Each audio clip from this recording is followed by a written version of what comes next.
안녕하십니까. 어느덧 제6과가 되었습니다.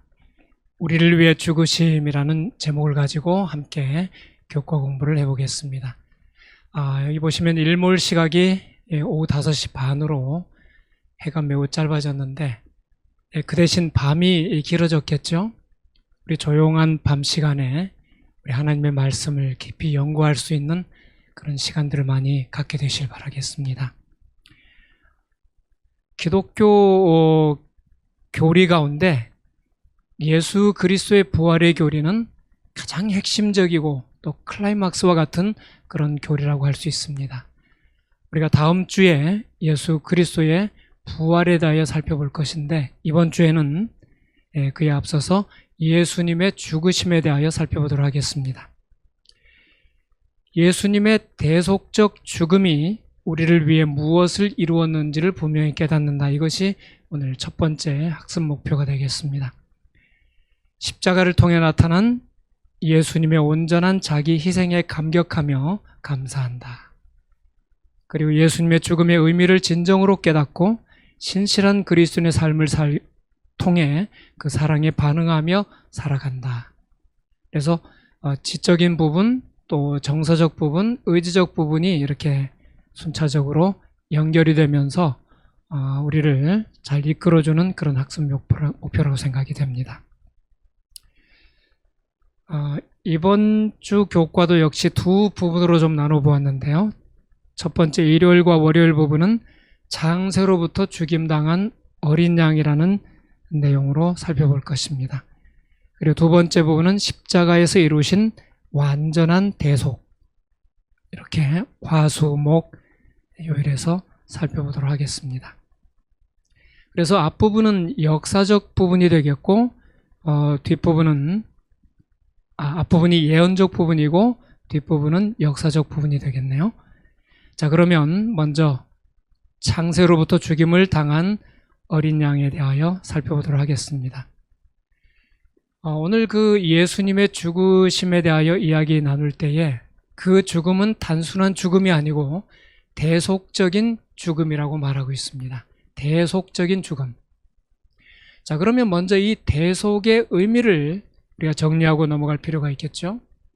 대속이라는 말을 사전에 찾아보면 이렇게 한 세 가지로 설명이 되어 나옵니다. 첫째로 남의 죄를 대신하여 벌을 받거나 속죄함. 또 역사적으로 종이 주인 대신 벌을 받던 일. 자, 누가 누구를 대신하여 벌을 받는다고요? 종이 주인을 대신하여 벌을 받던 일을 대속이라고 했습니다. 그리고 기독교적인 의미에서 예수가 십자가에 못 박혀 죽음으로 그 보혈로 인류의 죄를 대신 씻어 구원한 일, 이렇게 정의가 되어 나옵니다. 자, 이 세 정의에서 공통적으로 나오는 단어가 무엇입니까? 그렇죠. 대신이라는 말이죠. 대신.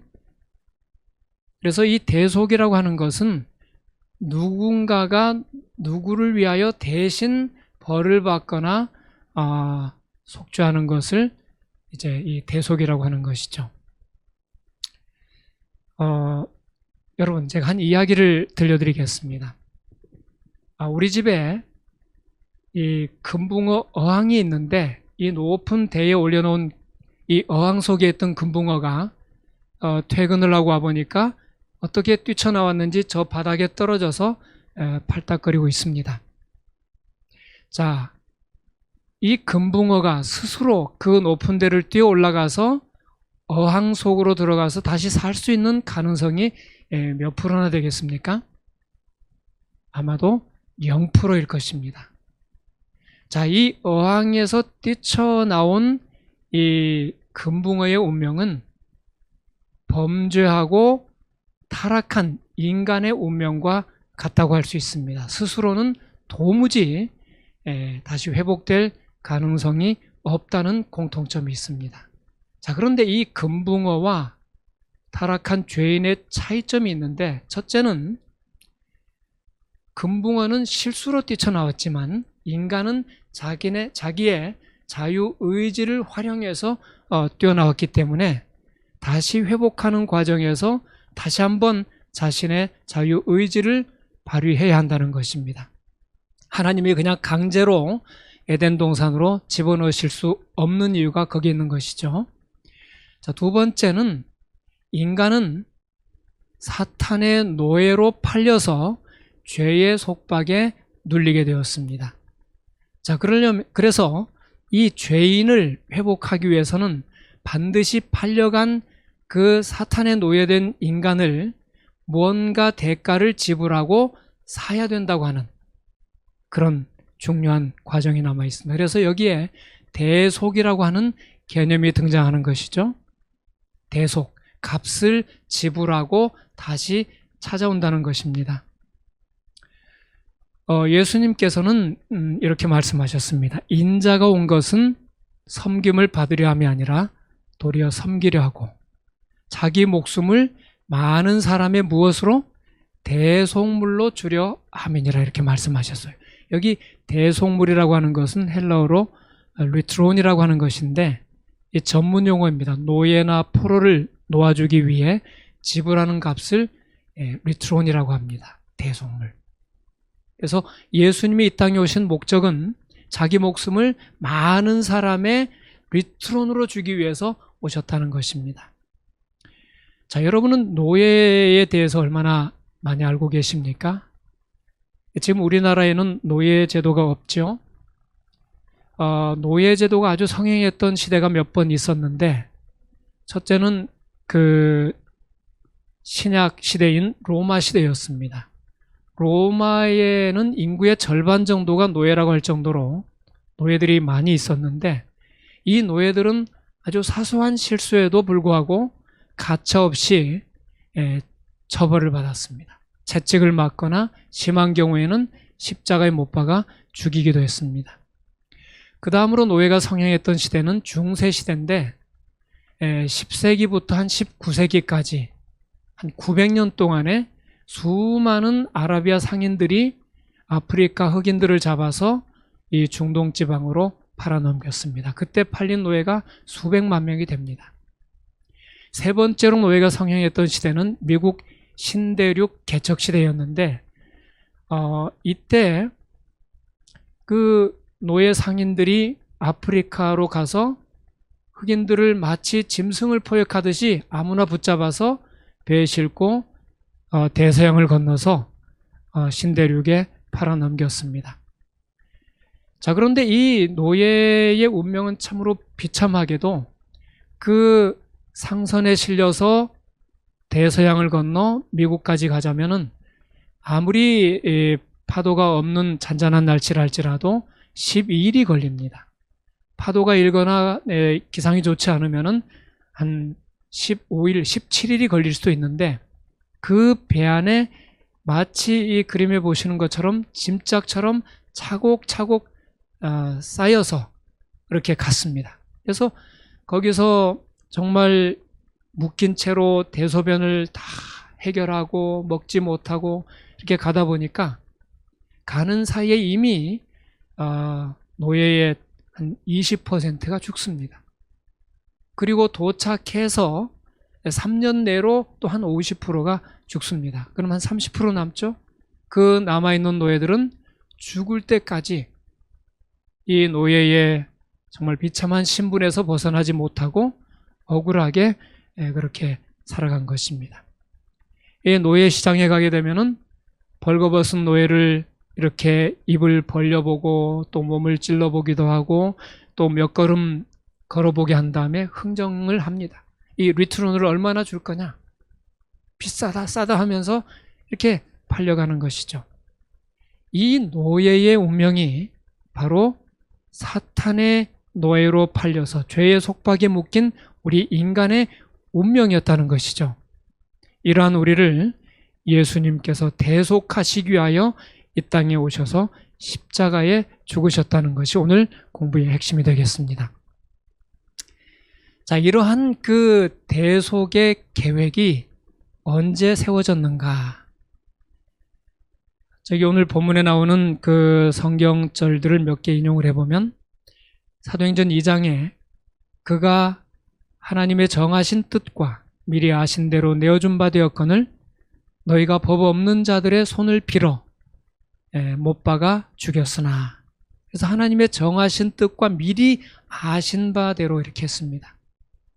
그리고 베드로전서 1장에도 보면은 오직 흠없고 점 없는 어린 양 같은 그리스도의 보배로운 피로 한 것이니라. 대속이 그렇다는 것이죠. 그는 창세전부터 미리 알리신 바 된 자나 이 말세에 너희를 위하여 나타내신 바 되었으니. 여기는 창세전부터 미리 알리신 바 되었다고 이렇게 말씀하고 있습니다. 그 다음에 여기 요한계시록 13장에 보면은 이게 한글 킹제임스역에는 이렇게 번역이 됐습니다. 세상의 기초가 놓인 이래로 죽임당한 어린 양의 생명책에 그들의 이름이 기록되지 못하고 땅에 사는 모든 자는 그에게 경배할 것이라, 짐승에게 경배할 것이라 이렇게 나옵니다. 자, 여기 장세로부터라고 하는 이 단어가 장세로부터 죽임당한으로 연결될 수 있고 또 생명책에 기록되지 못한, 기록이라는 말로 연결이 될 수도 있습니다.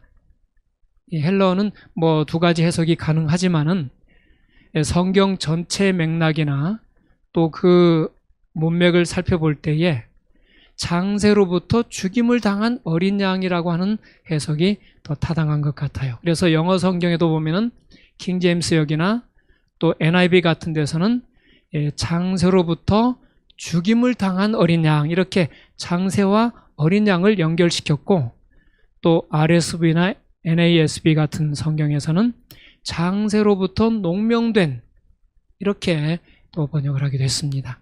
어쨌든 오늘 이 전체 맥락에 맞춰서 우리는 땅의 기초가 놓인 이래, 즉 장세로부터 죽임을 당한 어린 양, 그러니까 예수님의 이 십자가 죽음이, 대속적 죽음이 사후 고환이 아니었다. 이미 오래전에 계획된 그런 섭리였다는 것을 우리가 알 수 있는 것이죠.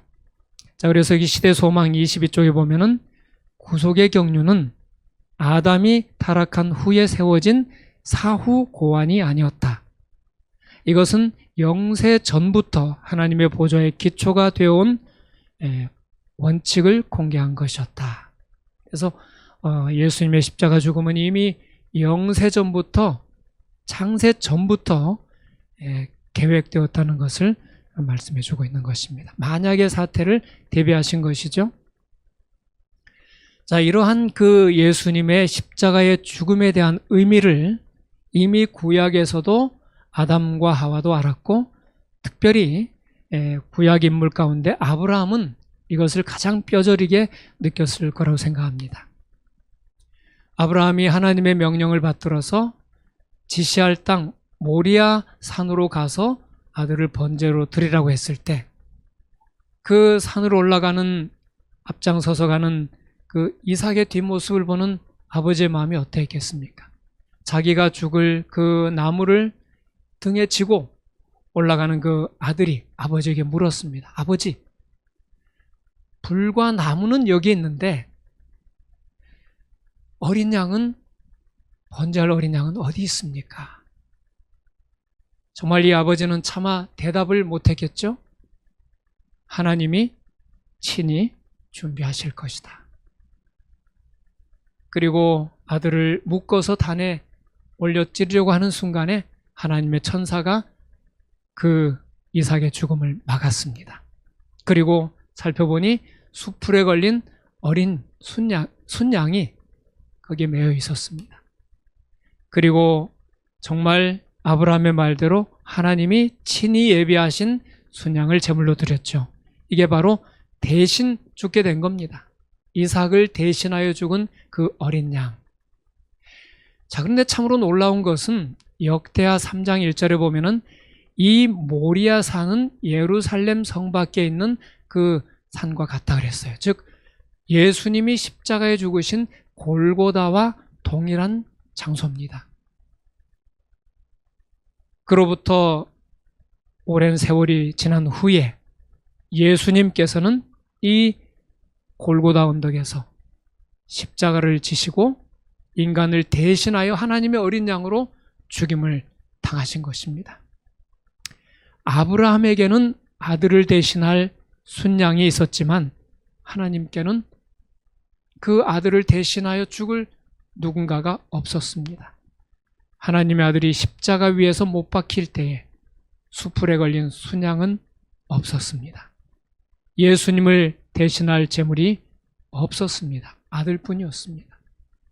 예수님은 그렇게 하나님의 독생자로서 우리를 위하여 온전히 내어주신 대속 제물이었던 것입니다. 여기에 대해서 우리 장영교과는 이렇게 감동적으로 설명해주고 있습니다. 예수님은 죽기 위해 태어나셨으며 죽기 위해 사셨다. 정말 명언인 것 같습니다. 예수님은 죽기 위해 태어나셨고 죽기 위해 사셨다. 예수님의 모든 발걸음은 그분을 갈보리 십자가 위에서 이루실 위대한 속죄의 희생으로 이끌었다. 자신의 사명에 대해 분명히 알고 계셨던 예수께서는 그 누구도 그 무엇도 자신의 사명을 방해하지 못하게 하셨다. 그분의 모든 생애는 십자가 위에서 죽으실 일의 서문이었다. 십자가의 서문. 그분의 온전한 생애는 흠없는 어린 양으로서의 모든 조건을 갖추셨고 또 그것은 그분의 삶은 십자가를 위한 하나의 서론에 불과했다고 말씀하고 있습니다. 자, 그러면 이제는 십자가에서 이루신 완전한 대속에 대하여 살펴보겠습니다. 우리 교과책 85쪽에 보면은 십자가 위에서 다 이루었다고 외치심으로 예수께서는 자신의 고통이 끝났음을 말씀하셨을 뿐 아니라 사탄 그리고 그를 따르는 무리들과의 우주적 및 역사적 쟁투에서 승리하셨음을 선언하셨다. 다 이루었다. 이 말은 정말 놀라운 선언입니다. 성경에 다 이루었다는 말이 여러분 잘 아시는 대로 3번 등장하죠. 창세기 2장 1절에 천지와 만물이 다 이루니라. 그리고 요한복음 19장에 예수님이 십자가에서 운명하실 때 다 이루었다고 선언하셨습니다. 그리고 요한계시록 맨 마지막에 그 21장 6절 7절을 보면은 역시 다 되었다. 이렇게 선언이 되고 있습니다.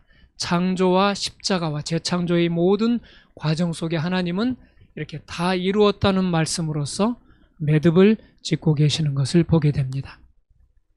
예수님이 이 십자가를 통하여 우리를 대속하신다고 하는 이 사실은 참 생각하면 할수록 기막힌 발상이라는 생각이 듭니다. 여기 한 책에 보면 이런 말이 나옵니다. 십자가는 한마디로 하나님의 역발상이라고 말할 수 있다. 십자가는 이 세상 그 누구도 생각지 못했던 기막힌 구원의 방법이었다. 그 누가 사형틀로 인류를 구원한다는 생각을 하겠는가? 심지어 사탄도 미처 생각지 못한 것이다. 그렇죠?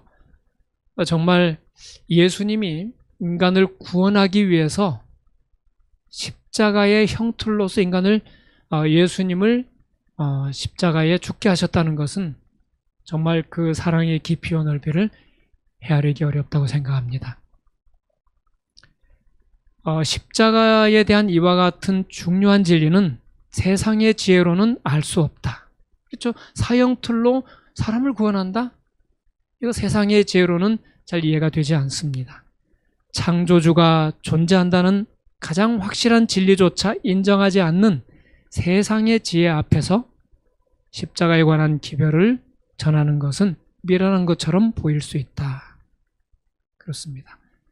그러나 하나님께서는 인간을 구원하시겠다는 그 강렬한 열망으로서 죽음을 넘어선 죽음보다 더 강한 사랑으로 아들을 십자가에 죽게 하심으로 우리를 죄의 속박에서 건져내시고 사탄의 노예였던 우리를 해방시켜 주신 것입니다. 하나님이 죄를 알지도 못하신 자로 우리를 대신하여 죄를 삼으신 것은, 대신이란 단어 또 나오죠. 우리로 하여금 저희 안에서 하나님의 의가 되게 하려 하심이니라. 죄를 알지도 못하신 무죄하신 예수님이 우리를 대신하여 죄를 삼으신 것은 우리를 의롭게 하시기 위해서 그렇게 하셨다는 것입니다. 소위 말해서 자리바꿈이 일어난 것입니다. 그래서 마틴 루터는 이 대속의 교리를 아주 쉬운 말로 이렇게 설명하고 있습니다. 놀라운 자리바꿈을 통해 이제 우리의 죄는 우리의 것이 아니라 그리스도의 것이 되었고, 그리스도의 의는 그리스도의 것이 아니라 우리의 것이 되었다고 말하고 있습니다. 대속은 그래서 자리바꿈이 일어나게 하는 중요한 사건인 것이죠. 정말 우리는 이 놀라운 감격스러운 대속의 진리를 우리 마음속에 새기면서 나를 위하여 무죄하신 예수님이 정말 그 하나님의 어린 양으로서 십자가에 죽으신 놀라운 사랑을 늘 마음속에서 잊지 말아야 되겠습니다. 만일 단 한 영혼만이 당신의 은혜의 복음을 받아들인다 해도 그리스도께서는 그 한 사람을 구원하기 위하여 당신의 수고와 굴욕의 생애 그리고 지옥의 죽음을 택하셨을 것이다. 치료봉사에 나오는 말씀입니다.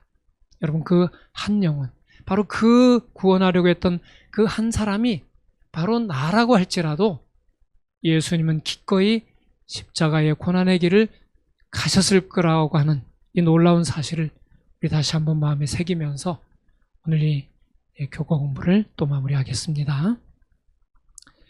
오늘 교과 토의를 위한 팁은 이것입니다.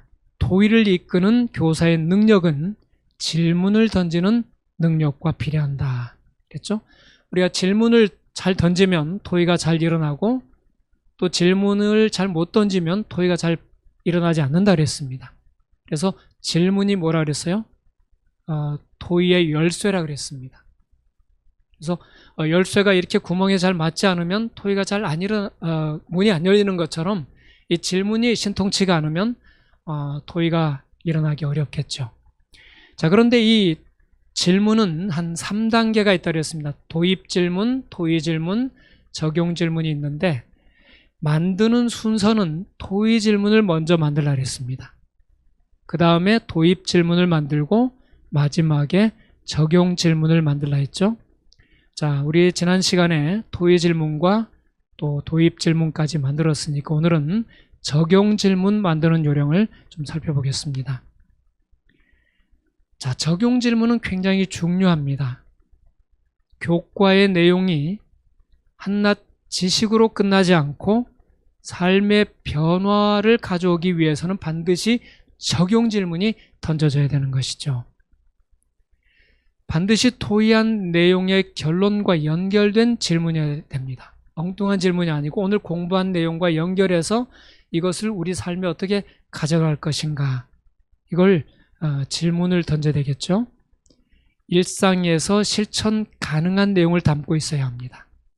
너무 막연하거나 또 실천하기 어려운 것이 아니라 실천 가능한 내용. 질문에 대답함으로써 자신과의 약속을 만들고 실천하고자 하는 의지를 강화하도록 하는 질문이 좋다. 그래서 교사가 이렇게 합시다 하는 것보다도 이번 한 주일 동안 이 교과를 통하여 어떤 결심을 하십니까? 물었을 때 그 본인들이 거기에 대한 답을 말하게 되면 스스로에게 약속을 하는 것이 되고 또 그걸 실행하려고 하는 의지를 강화하는 것이 된다는 것입니다. 아무리 사소한 것이라도 본인의 입으로 결심하게 하는 것이 중요하다는 것이죠. 자, 그러면 다음에 나오는 내용 가운데 어떤 것이 적용 질문으로 가장 적당한지 좀 살펴보겠습니다. 자, 금년에 성경을 한번 통독하기 원하십니까? 폐쇄형 질문이죠. 예, 아니오로 대답을 합니다. 이것은 토의를 일으키기 가장 어려운 질문입니다. 안치기를 더 잘 성수하기 위해 내 삶에 어떤 변화가 필요하다고 생각합니까? 상당히 좋은 질문이죠. 범위가 좀 넓긴 합니다만은 그래도 아주 훌륭한 질문이라고 생각이 됩니다. 자, 오늘 토의한 것처럼 기도의 사람이 되기 위해 구체적으로 어떤 노력을 기울이겠습니까? 굉장히 이 요구하는 바가 구체적이죠? 이런 질문이 사실 굉장히 좋은 질문입니다. 자, 이번 주 교과를 통해 새롭게 깨달은 내용이나 꼭 실천하고 싶은 것은 무엇입니까? 좀 일반적이긴 하지만은 오늘 교과를 통하여 새롭게 깨달은 것을 나누거나 또 실천하고 싶은 것을 본인들이 말을 하게 될 때 학생들은 실제적인 삶의 변화를 경험하게 되리라고 생각합니다. 자, 그럼 오늘 역시 두 부분으로 나눈 내용을 또 질문을 통하여 함께 토의로 이끌어 보도록 하겠습니다. 먼저 장세로부터 죽임을 당한 어린 양 부분이 되겠습니다. 도입 질문. 닥쳐올 어려움을 예상하면서도 미리 대비하지 못해서 어려움을 당했던 경험이 있습니까? 뭐 이런 경험들이 숱하게 많죠, 우리 삶에. 자, 이런 일반적인 이야기를 서로 경험을 나누다 보면 자연스럽게 아이스 브레이킹이 되겠죠. 자, 그럼 이제 어려움을 예상하고 대비책 이런 얘기가 나왔는데 토의 질문이 뭡니까? 예수님이 십자가를 통해 죄인을 대속하려는 하나님의 계획, 대비책이 창세 전부터 존재했다는 사실의 성경적 근거는 무엇입니까? 아까 우리 사도행전도 봤고 또 베드로전서 1장 또 뭐 요한계시록 13장 우리 성경저들을 봤죠? 이 성경적 근거를 지금 묻는 내용이죠. 그리고 적용 질문입니다.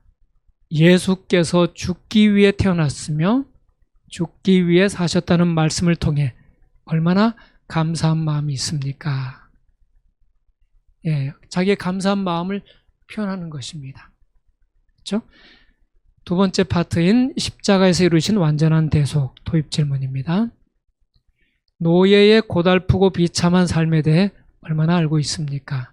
우리 대속이라고 하는 말과 노예 해방은 아주 밀접한 관계에 있기 때문에 먼저 노예에 대한 이야기를 잠깐 나누고, 자, 그리스도의 대속적 죽음을 통해 우리가 자유롭게 되었다는 사실을 어떤 비유와 예정을 들어 설명할 수 있을까요?